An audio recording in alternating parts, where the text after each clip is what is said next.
প্রিয় দর্শক, দেশ এবং প্রবাসে এই মুহূর্তে যে যেখান থেকে আমাদের ইউটিউব চ্যানেলটি দেখছেন সবাইকে প্রীতি এবং শুভেচ্ছা জানিয়ে শুরু করছি আজকের প্রতিবেদন। তো দর্শক, দেখতে পাচ্ছেন যে একজন বোন আমাদের সামনে আছে। এই বোনটির জীবনের গল্প আমরা শুনবো। আপু, আসসালামু আলাইকুম।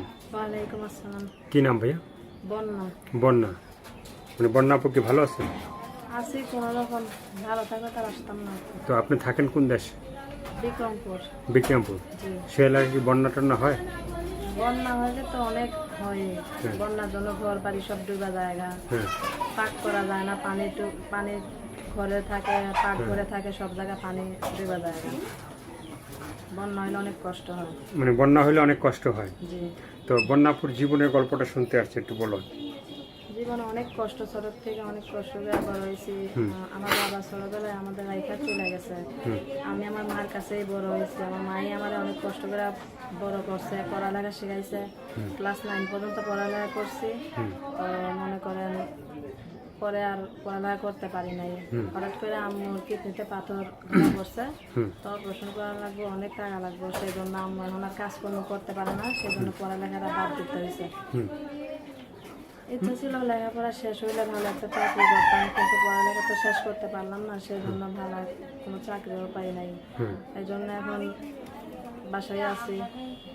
আমার মা অনেক কষ্ট করে বড় করছে। সেই জন্য আমিও চাই যে আমার মার অপারেশন করাইতে, আমার মার চিকিৎসাটা করাইতে। আমার মা আমার কথা ভাইবা আর কোনো সময় বিয়া করে নাই, কিছু করে নাই। আমার এই ছোট থেকে দেখছে পাইছে। সেজন্য আমিও চাই যে আমার মার একটা ভালো জায়গা রাখতে। আমাদের দেশের বাড়ি জায়গা আছে, কিন্তু ঘর বাড়ি নাই। এখন যদি কেউ একটা এই নাম্বারে দর্শক ভাইরা আপনার সাথে যোগাযোগ করলে মানে আপনাকে পাবে তো?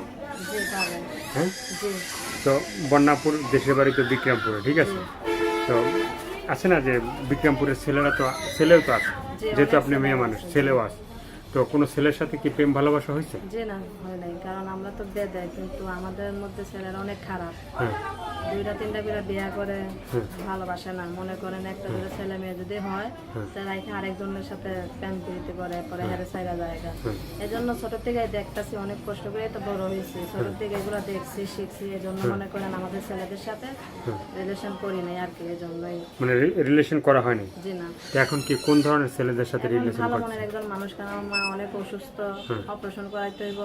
যদি সে আমার মার অপারেশন করাইতে পারে, তাহলে মনে করেন সে আমার যেখানে নিয়ে যাবে তার সাথে সেখানেই যাবে। সেখানেই যাবেন। জি। আর কিছু বলার আছে আপনার? জি না। তো দর্শক, এই আপুর কথাগুলো শুনলেন, ভালো লাগলে অবশ্যই তার পাশে থাকবেন। সাহায্য সহযোগিতা, প্রেম ভালোবাসা, বিয়ে শাদী যে যেটা করবেন সেটা আপনাদের একান্তই ব্যক্তিগত ব্যাপার। ভালো থাকবেন, সুস্থ থাকবেন, 5 ওয়াক্ত নামাজ পড়বেন, আর দেশটাকে বেশি বেশি করে ভালোবাসবেন। যারা নতুন, চ্যানেলটি সাবস্ক্রাইব করে সঙ্গে থাকবেন। সবাইকে আল্লাহ হাফেজ, সবাই ভীষণ ভালো থাকবেন।